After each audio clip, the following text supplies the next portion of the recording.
You're listening to the audio production of A Time to Embrace by Karen Kingsbury, published by Thomas Nelson and read by Wendy Tremont King.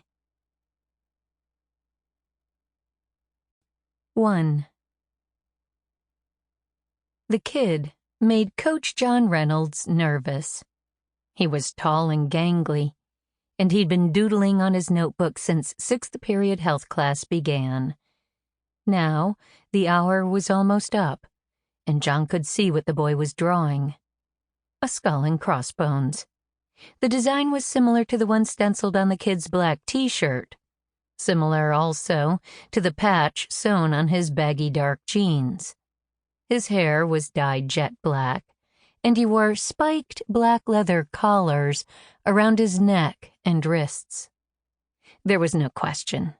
Nathan Pike was fascinated with darkness. He was a Gothic, one of a handful of kids at Marion High School who followed a cultic adherence to the things of doom. That wasn't what bothered John.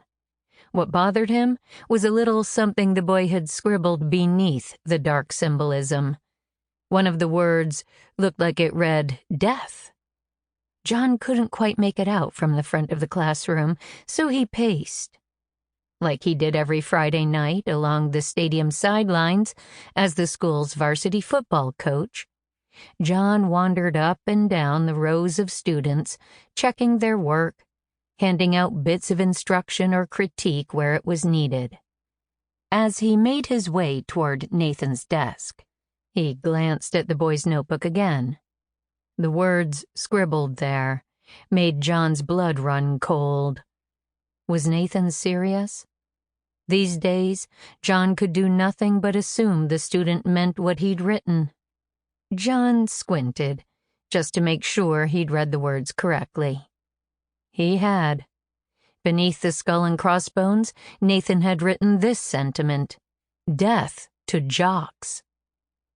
John was still staring when Nathan looked up and their eyes met. The boys were icy and dead, unblinking, intended to intimidate. Nathan was probably used to people taking one glance and looking away.